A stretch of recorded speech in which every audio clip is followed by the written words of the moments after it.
Good day mga kabahite. Nagpa-online appointment ako sa PMS ng ating Vigo 3 days before prior sa takdang araw ng PMS.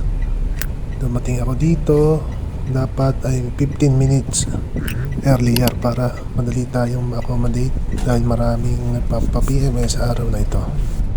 Importanteng dala natin ang warranty booklet ng ating sasakyan sapagkat ito ay hahanapin sa reception.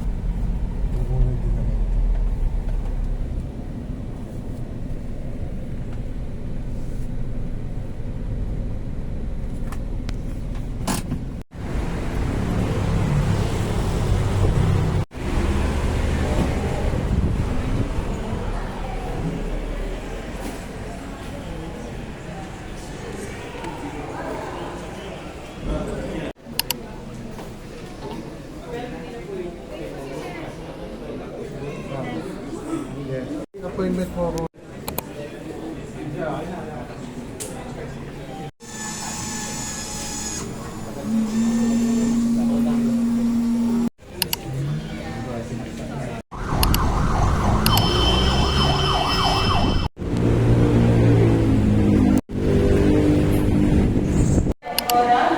Binayaran ko siya pagkatapos ng PMS. Nagbayad ako ng 4,851.50. Pakicheck na lang sa description box yung detalye ng gastos ko.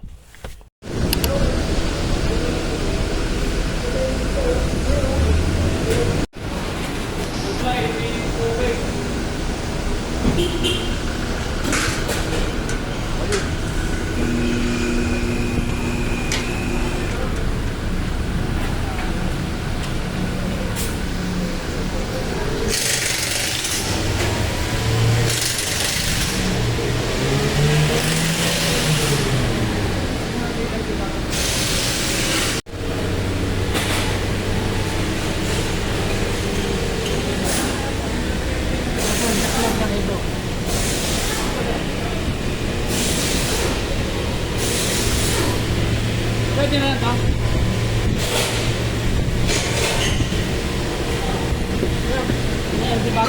Sir, ingat. Salamat. Thank you po.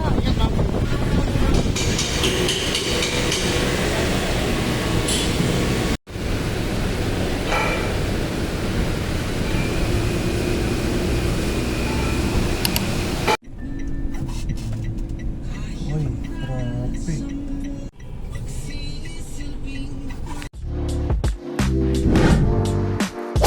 Sa tingin mo nakatulong ang video na to, please like, comment, and subscribe. See you in my next vlog. Bye-bye!